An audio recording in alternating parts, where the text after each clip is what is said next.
Regresamos para conocer más acerca del caso de Ingrid García.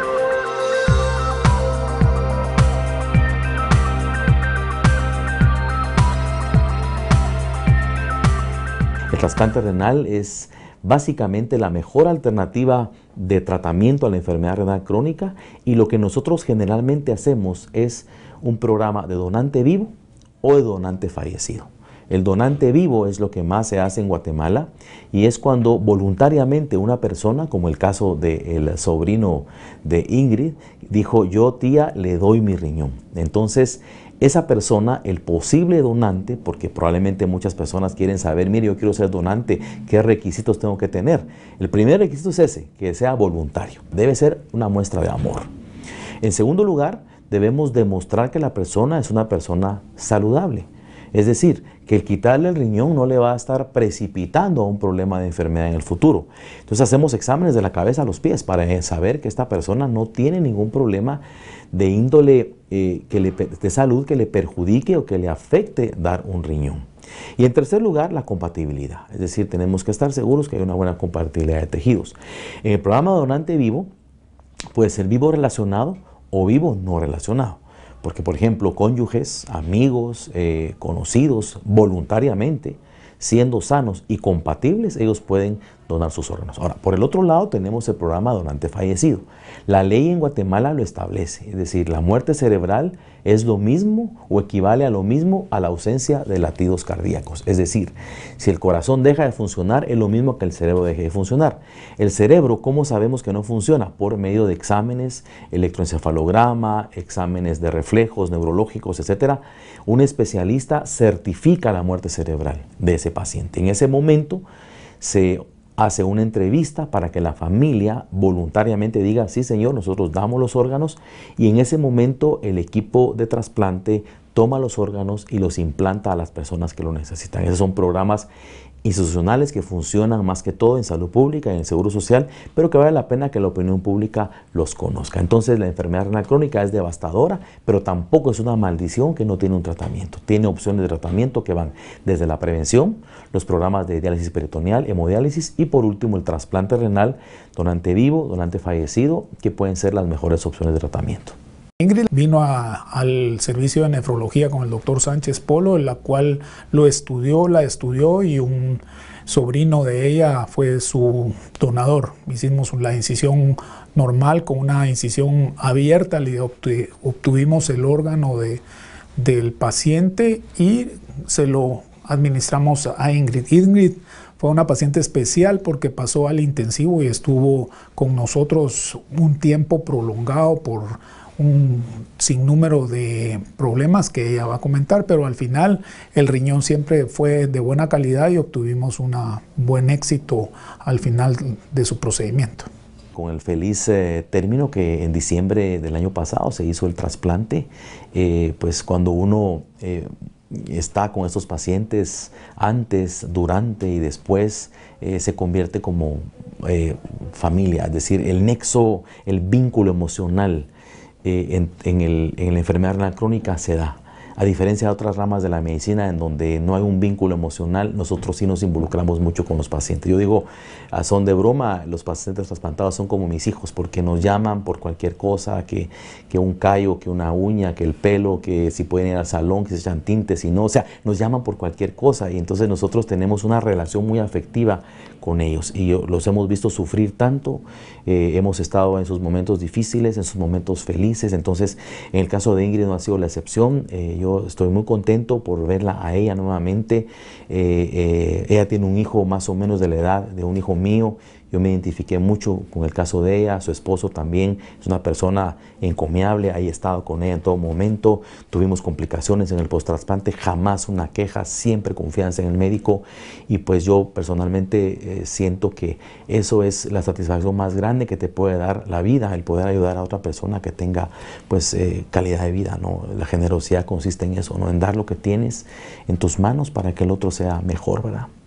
Estuve casi 11 o 12 días aquí en el intensivo del centro médico, reteniendo demasiado líquido, pero poco a poco me fui sacando, ¿verdad? Y gracias a Dios me he sentido muy bien hasta ahora, con los cuidados de del doctor Sánchez y el doctor Michán, que en su oportunidad ellos fueron los que intervinieron en mi cirugía, y todo fue un éxito, ¿verdad? En el centro médico comenzamos ya hace varios años también, más o menos en el año 2003-2004 comenzamos el trasplante. Creo que al día de hoy llevamos alrededor de unos 30 a 35 trasplantes.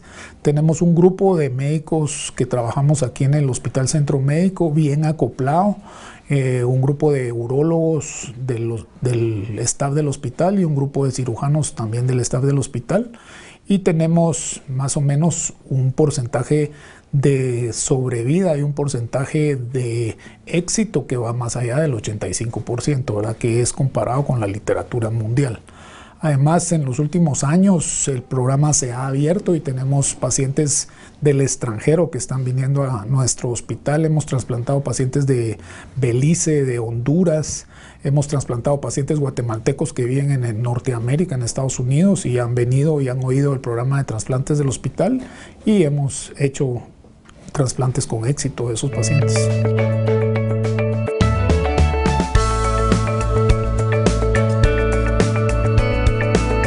La realidad es que entre más cercano y más compatibilidad exista entre el potencial donante y el receptor, los resultados de sobrevida en términos de aceptación de ese riñón son mejores. Lógicamente, uno siempre le insiste al paciente que busque un familiar cercano. Entre más cercano es mejor. Hay una diferencia entre un donante, un hermano, a un donante fallecido, por ejemplo. Obviamente, una persona que no conoces, que no sabes el trasfondo, si era sano, qué hábitos tenía, si tenía algún tipo de trastorno, pero obviamente la familia acepta que done, pues se toman los órganos y se ponen. Pero obviamente los resultados son inferiores en términos de calidad de ese órgano, porque además pasa tiempo en hielo, pasa tiempo fuera de un órgano y en lo que se implanta, etc. Lógicamente es una gran cosa comparado con cualquier forma de diálisis. O sea, cualquier cosa es mejor que la diálisis en términos de trasplante. Entonces sí hay diferencia. Repito, entre más cercano sea a ti desde el punto de vista de inmunología y sobre todo de edad también.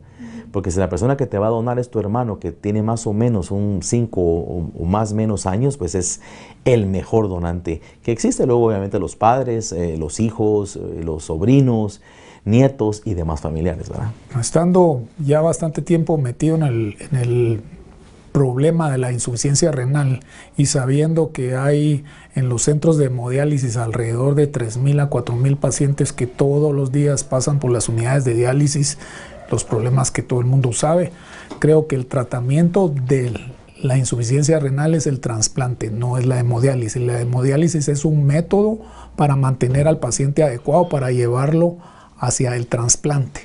Entonces, si promulgamos en la población la donación de órganos y hacemos una conciencia de que lo que hacemos es mejorarle la calidad de vida a los pacientes y mejorarle la sobrevida de los mismos, tal vez la población en general quisiera donar sus órganos. No todos los pacientes podemos ser donadores, existen ciertas restricciones, pero entre mayor es el pool de donadores, mayor órganos vamos a obtener. Entonces, hacerle un llamado a la población para que se acerquen a las diferentes instituciones donde ellos pueden anotarse para ser potencialmente donadores, ¿verdad? No es un límite escrito, es decir, no hay una ley que te impida a ti a los 80 años dar un riñón. Lo que sucede es que tienes que cumplir con esos 3 requisitos.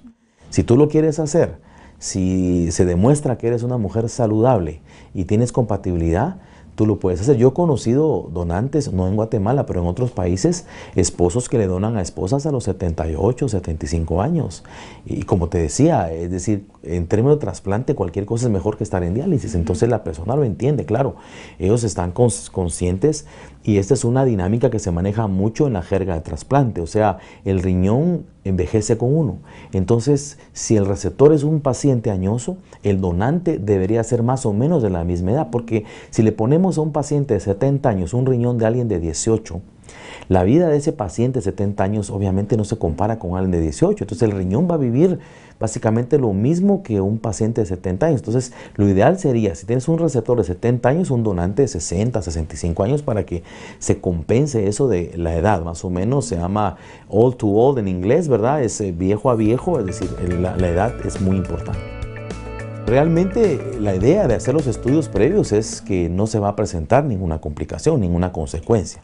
Lógicamente la medicina no es una ciencia exacta, no podemos asegurar y aseverar que así van a ser las cosas. Lo que sí podemos es hacer todos los estudios necesarios para demostrar que el quitar un órgano no va a predisponer ninguna condición de enfermedad en ese paciente. Lógicamente se le explica al paciente.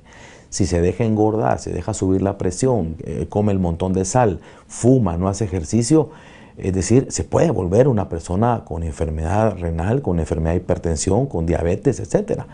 Y entonces tiene que tener ciertos cuidados, pero hombre, esos cuidados tenemos que tenerlos todos. No, o sea, no solo los donadores. Debemos comer poca sal, no comidas chatarras, tomar suficientes líquidos, no dejarnos engordar, hacer ejercicio. Esos cuidados tenemos que tenerlos toda la población.